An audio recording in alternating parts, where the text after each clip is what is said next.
실세 예산입니다. 예산인데 실세가 잘 챙겼다는 뜻일까요? 아니면 가져갔다는 뜻입니까? 실세 예산입니다. 지난 금요일 아주 늦게 우여곡절 끝에 예산안이 통과가 됐어요. 그리고 주말 동안에 언론사 기자들이 그 예산안 통과된 내역을 쫙 뽑아보면서 이제 하나씩 따져봐요. 전체 예산도 보고 이 예산은 뭐지? 왜 들어갔지? 이런 걸 따져본 결과가 오늘 신문에 쭉 기사로 다뤄지고 있습니다. 자, 먼저 첫 번째 기사 보겠습니다. 지각 처리 와중에도 실속을 챙긴 여야 이렇게 돼 있습니다. 지역구 예산이 대거 늘어났다. 지역구니까 의원 이름이 이제 들어가는 거예요. 어디 지역구. 교통 분야 50억 원 이상 증액 32건.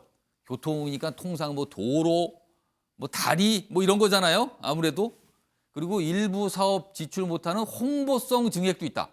그러니까 증액했다고 하는데 실제 이거 집행 어려운 걸로 나오는 거거든요. 근데 했다고 홍보를 해요. 요즘에 길에 가보시면요. 국회의원, 의원 이름하고 얼굴과 함께 얼마 예산 받아냈습니다. 뭐 이런 플래카드 굉장히 많습니다. 요즘에요. 이거와 관련돼 있군요. 정치적 고려 우선시 비판 목소리가 나온다. 그러면서 여기 보면 쭉 나와 있어요. 오늘 어떤 신문들 보면요. 어떤 신문이나 한 절반 이상의 신문들은 이런 유의 기사를 실으면서 특정 의원 이름들을 쫙 설명해요. 어떤 의원이 얼마, 어떤 의원이 얼마 했는데 그게요. 기사 내용을 보면 굉장히 비판하는 기사잖아요. 근데 당사자들은 홍보라고 생각을 하신다고 합니다. 오늘 아침에 매일경제는요. 일부러 이름이 안 들어간 기사를 꼽았습니다. 그냥 전체적으로 이렇다 분위기가 지금. 다음 보겠습니다. 여야 기술적 감액 후에 나눠먹기 증액, 밀실 심의도 심화됐다. 이렇게 돼 있습니다. 이것도 같은 맥락인데요. 기술적 감액이라는 거요. 그러니까 어차피 지난해 집행했던 사항들 보고 예상이 책정돼서 정부가 갖고 왔는데 어차피 이거 다 못 쓴다. 그러니까 그거만큼 일단 깎읍시다. 뭐 이런 걸 말하는 거예요. 그러니까 자동으로 깎을 수밖에 없는 거. 그리고 그 깎은 만큼 다시 증액을 다른 분야 하는 거거든요. 근데 그게 밀실에서 이루는 거 아니냐. 뭐 이렇게 지적하고 있습니다. 오늘 여야 의원분들 나오시니까요. 제가 좀 질문 좀 드리겠습니다. 우선 박정우 의원님 특히 예결위 민주당 간사셨어요. 이런 거 너무 잘하실 것 같아요. 이게 무슨 내용인지. 근데 우선 사실은 예산 때마다 늘 반복되는 현상이 예결이라는 게 그 예산을 다루라고 있는 상임이거든요. 그리고 박정우 의원님처럼 간사가 여야가 있습니다. 그런 분들이 어떤 협상도 벌이고 타결을 짓는 거잖아요. 근데 그게 안 돼서 원내대표까지 가거든요.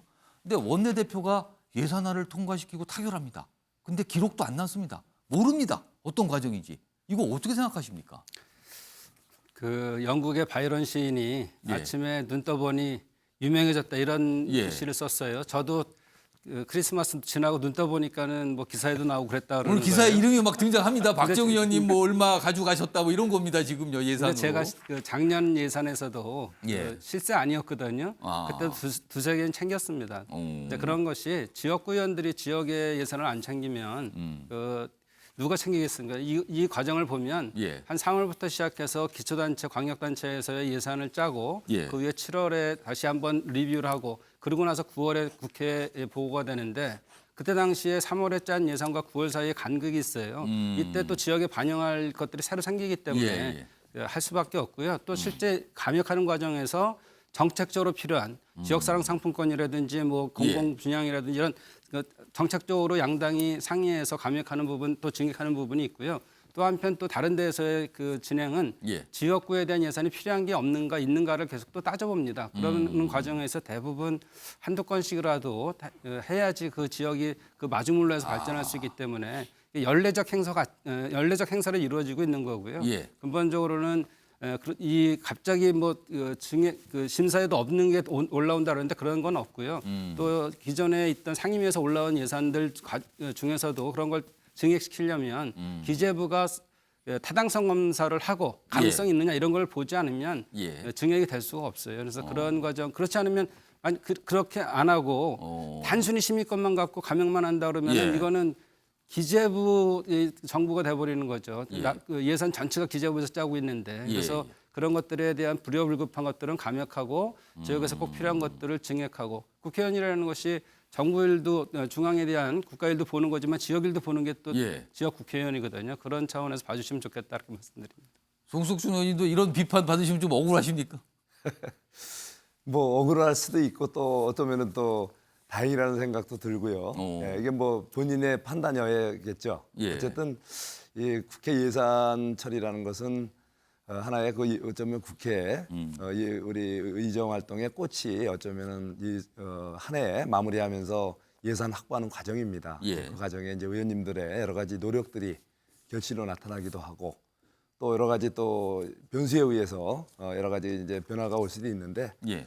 뭐 전체적으로 보면은 이제 지금 박정 의원도 말씀하셨지만 어떤 그 정부와 협상을 통하고 양당 간의 어떤 큰 틀에서 정책적인 큰 합의 전제하에 큰 틀에서는 이렇게 기본 합의에 의해서 이루어집니다. 다만 이제 막판에 이제 일부 이제 그 금액 이제 남는 것을 나누는 과정에서 예. 일부 이제 영향력 급하게. 있는 예. 의원님들이나 또 보다 호소력 있게 마지막까지 투쟁하는 그런 의원님들의 목소리가 반영돼서 결과적으로 나타나는 경우도 있겠죠. 예. 그렇지만 뭐 전체적으로 예. 그런데 올해는 좀 아쉬운 게 좀 사실 예산이 제때 제대로 심의되면서 굉장히 늦었어요. 논의가 됐어야 되는데 사실 정치 쟁점에 가려 갖고 정말 심도 있고 꼼꼼한 제대로 된 예산 심의가 못 되고 막판에 이렇게 시한을 넘겨서 처리했다는 건 좀 안타깝다는 생각이 듭니다. 제가 국회를 오래 취재하다 보니까 이제 예산 관련해서 참 들려오는 얘기가 굉장히 많거든요. 사실 여부가 확인되는 것도 있고요. 확인은 안 되지만 그냥 소문처럼만 들려오는 것도 있는데 뭐 그런 걸 종합하면요. 정말 진정한 실세는요. 정부에서 예산을 짤 때 아예 거기다 반영을 한답니다. 처음부터. 정부가 예산안을 만들 때 거기에 아예 반영시킨답니다. 근데 그 실세보다 조금 약하신 실세분은요. 국회에 넘어와서 상임위 단계에서 조금씩 조정할 때 반영 안 쓰는. 그리고 그거보다 좀 실세가 더 약하신 분은요. 막판에 하신답니다. 뭐 이렇답니다. 지금요 상황이. 송석준 의원님 맞습니까? 예, 그런 소리 들으셨습니까? 대체적으로 아 그렇군요. 예. 그럼 확인이 된 셈입니다. 지금요. 아무튼 뭐 상황은 이렇습니다. 예산 관련 기사 하나 더 있습니다. 이어가 보죠. 여기 보시면요. 최장 지각 예산에도 실세 지역구 실속 뭐 챙겼다. 뭐 똑같습니다. 이건 같은 비판이고요. 늦었다, 챙겼다 뭐 이런 거죠. 좀 더 보죠. 여기 보면 이름이 나오네요. 여기는 구체적으로 이런 분들 나옵니다. 지금. 그리고 속기록도 없이 사업 타당성 논란, 속기록도 안 남았다 뭐 이런 거까지 지적한데 요겁니다. 요거. 요 예산안 통과한 금요일 날, 지난 금요일 날 아주 늦게 처리가 됐는데 장제원 의원은 법인세 개정안, 그러니까 요거는요 예산에서 같이 딸려가는 법안이거든요. 부수 법안이라서 예산과 같이 처리가 되는데 여기에 기권을 했어요. 근데 이거 여야 합의이기 때문에 사실상 당론처럼 돼서 대부분의 의원들이 찬성하거든요. 근데 아주 기권입니다. 도드라졌어요. 그래서 이게 여야 합의 불구 윤심 대변한 거 아니냐. 윤 대통령 생각이 요거 아주 지금 마음에 안 들고 이거 반대하고 뭐 이런 거 아니냐. 이렇게 해석을 했습니다. 요거 두 분께 우선 최영철 편집위원. 요거 이렇게 보이십니까? 윤심 대변으로 보이십니까? 네, 그렇게 보이네요. 뭐 여야 원내대표가 합의를 해서 1% 포인트만 올리기로 했는데 예. 그 합의를 그 국회의원 한 분이 예. 마음에 안 든다고 해서 기권을 하는 것은 여야 합의 정신을 약간 좀 무색해 하는 것이 아닌가. 저는 설사 개인이 마음에 들지 않는다 하더라도 여야가 오랫동안 협상 끝에 합의한 것이라면 개인 의원의 생각이 조금 다르더라도 그것은 합의해 줘야 맞는 것이지 만약에 저렇게 된다면 여야 원내대표가 합의할 필요가 없는 것이죠. 그럼 너희 마음대로 투표해라. 그럼 우리 이렇게 합의할 필요도 없는 것이고 그렇게 하면 굉장히 혼란스러워지는 것이고 예. 당 의원께서는 저는 그냥 그 용산을 향해서 쇼를 한번 한 것이 아닌가. 아, 보여주고 싶었던 거라고 그렇습니다. 보세요, 용산은 그럼? 3%를 계속 그 고집을 했었으니 그 부분에 대해서 한번 생각을 한 것 같은데 저는 여야 합의 정신을 생각한다면 장 의원이 저 예산 부수법안 한 개 갖고 저렇게 기권을 한다는 것은 조금 보기 좋은 모습이 아니었다. 왜냐하면 뭐 초선 의원 같으면은 예. 뭐 여야 합의라든가 이런 시스템을 잘 모르겠지만 다선 의원 정도 되면 여야가 어떻게 합의를 하고 예산 부수 법안이 어떻게 되더라도 예. 뭐 이렇게 해야 된다는 걸 잘 아실 텐데 그렇게 했다는 것은 어떻게 됐든 조금 보기 흉했지만 자신은 용산에 대해서 어느 정도 조금 예. 뭐 제스처를 제대로 취한 것이 아닌가. 뭐 거기에 대해서는 점수를 좀 땄지 않을까 싶습니다. 그러니까 정부하고 대통령실은 법인세 뭐 3% 정도 포인트 내리길 원했죠. 근데 안 되고 합의를 통해서 일괄적으로 1% 포인트만 내리기로 한 거예요. 그거에 대해 불만 제기를 한 거 아니냐는 건데 윤경호 의원님 이렇게 되면요 이거 합의한 게 주호영 원내대표예요. 주호영 원내대표 최근에 어떤 합의할 때마다 대통령실이 마음에 안 들어한다 이런 소리 자꾸 나왔거든요.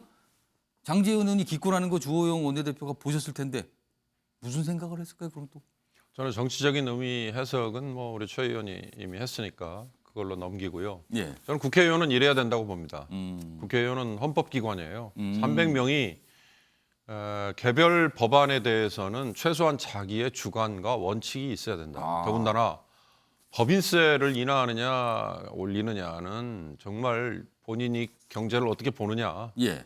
자기의 소신이 반영된 거라면 전 여야를 떠나서 이건 의미 있는 아, 이건 긍정적으로 행동이다. 평가하시네요. 이런 기권이 모습은. 34명, 반대가 37명이었어요. 예. 그렇다면 뭐 여야 합의가 무슨 소용이 있느냐 이렇게 얘기하는데 이제 그게 우리가 제대로 정말 돌아가고 있는 정당 정치 맞느냐 이건 뭐 처음부터 따져봐야 되는 거고요. 예. 최소한 인사에 관한 표결 정도는 저는 국회의원 헌법기관이라면 300명이 각자의 소신을 갖고 할 필요가 있다. 예. 이건 뭐 그런 점에서 그렇게 큰 의미를 부여할 일은 저는 아니라고 보고요. 저는 예산 관련해서 한 말씀만 드리자면 예. 올해 통과된 예산이 638조 원 가까이 돼요. 예.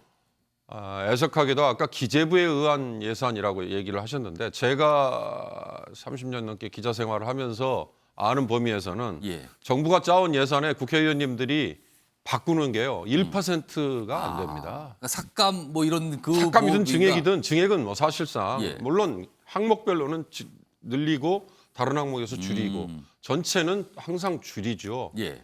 그런데 그 내역을 따지고 보면 평균 0.8%로 저 알고 있습니다. 그 비중이 그러니까 굉장히 미미하다는 거네요. 국회의원들이 아무리 그걸 칼을질을 해도 예. 기재부의 손바닥 위에서 벗어나기 어려운 게 우리의 예산 편성과 통과예요. 통과하는데 시안을 가지고 조금 애를 먹이는 것 정도죠. 예. 아까 말씀하셨는데 실세들이 뭐 챙겼다 이거요. 예, 예. 저는 딱 하나만 좀 보완을 하고 고칠 필요가 있다. 왜? 소소위로 가면 예. 속기록 남기지 않거든요. 그렇습니다. 거기서 이제 흔히 말하는 뭐 쪽지 뭐 예. 이런 것들이 오간다 얘기하는데 예. 예. 그것만이라도 저는 속기록을 남기는 게 물론 일의 효율성을 위해서 그렇다라고 예. 얘기하실 거예요. 우리 박정 간사님 여기 계시니까. 그러나 그거는 투명성을 위해서는 속기록을 남기는 게 어떨까라는 생각이 듭니다. 박지원 의원님 한 30초 남았는데 그 속기록 얘기 짧게 설명해 주시죠. 예. 네, 뭐 속기록이 없이 예. 정말 정치적 타협으로 할 예산들도 있긴 합니다. 그런데 국회도 이런 것이 잘못된 관행이라는 걸 알고 있고 또 이 김진표 국회의장이 아주 적극적으로 내년도에 이 예산안에 관계된 법안을 좀 개정할 생각이 있어요. 그래서 미리 3월 달에 지자체만 예. 해서 물어보는 것이 아니고 상임위에도 예산을 줘서 미리 보고선 심도 있는 논의를 하게 하는 게 맞는 것 같습니다. 돈을 쓰면 영수증이 있죠? 그럼 돈을 마련하는데 기록이 다 남겨야 되는 거 아닙니까? 그래서 속기록 얘기가 자꾸만 나옵니다. 이번에도 빠진 게 있다고 합니다. 뭐 챙겨봐야겠습니다. 자, 아침의 매일경제 오늘은 여기서 마무리합니다. 시청해 주신 여러분 고맙습니다.